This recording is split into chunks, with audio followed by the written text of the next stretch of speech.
everyone, welcome back to my channel and welcome back to the 30-day journey. So day 22, we are going to talk all about coping skills, healthy coping skills, toxic coping skills. So let's get started. So coping skills are essentially things that we do to help us feel healthy. So make us kind of lower our stress. Essentially, coping skills are there to kind of help manage our stress, lower our stress, because naturally we live in a very stressful world, whether that's on purpose or not, right? We try to create a life that's the least amount of stress, but naturally there's gonna be stress, right? If I'm driving to work and I'm like, I had the best morning ever, someone might cut me off, or there might be an accident in front of me, or I hit every single red light, or who knows, right? And that's gonna cause stress. And so coping skills help us bounce back from when we feel stressed. So it's really important that we have a handful of really healthy coping skills, because stress is totally unavoidable. Unfortunately, we cannot live in a bubble of no stress, right? There are some communities out in the world that have tried to create an entirely stress-free life, but as of a whole, most of us experience stress on some level. So healthy coping skills are things that we do that help us manage our stress, that are not harmful or going to cause more problems in the future. Toxic coping skills are those kind of skills that distract us from our stress but actually cause more harm in the long run. So we've got the healthy ones, which kind of move us forward, and we have the unhealthy ones that kind of set us back. The problem is the unhealthy coping skills feel so good in the moment. So unhealthy coping skills are drinking, drugs, over gambling, overspending, diving into social media, TV, basically anything that's avoiding and distracting.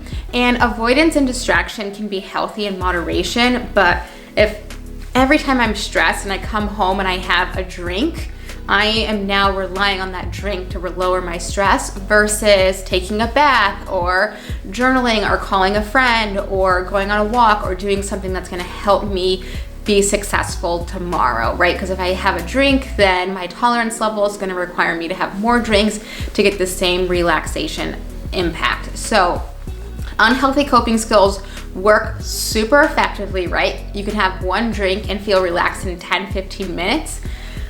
Healthy coping skills, right?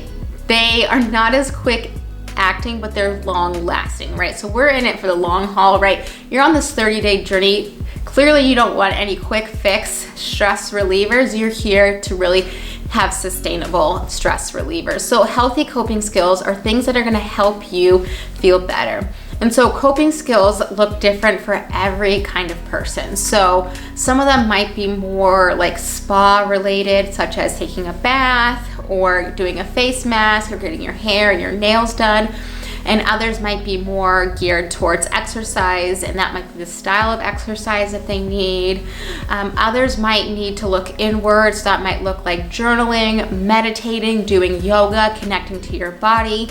And some healthy coping skills need to look outward, and that might be calling a friend or connecting with a friend or talking through a professional like a counselor or a therapist or even a life coach, so working through it externally. So reminding yourself that there's so many different types of coping skills, and the only reason that there are good and bad, healthy and unhealthy coping skills is what gets you closer to lowering your stress more consistently. Yes, we know the unhealthy coping skills are going to not be as effective, but they are effective in the moment and they feel good, and it's like, I don't have to think, I don't have to talk, I can just do it.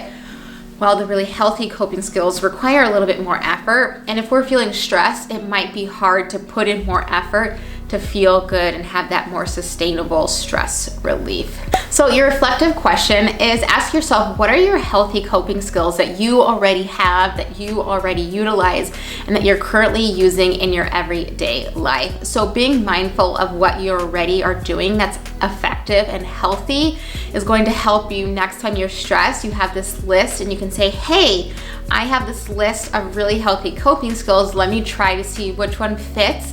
And then you're gonna be in a space, it's like just true beauty is when you experience different types of stress, you will know what coping skill works with that. So if you have work stress, you're gonna know what coping skills work best for work. If you have friendship stress or family stress or money stress, right? You're gonna be able to adapt and see what coping skill works best for each type of stressor. And then it just becomes so much fun. And I know I like geek out about that kind of stuff because this is what I do for a living.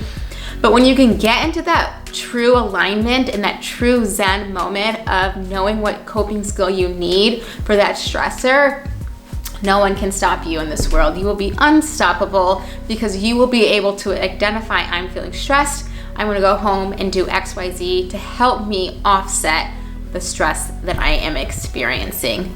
So your inspired action is to write a list of healthy coping skills and then do something today.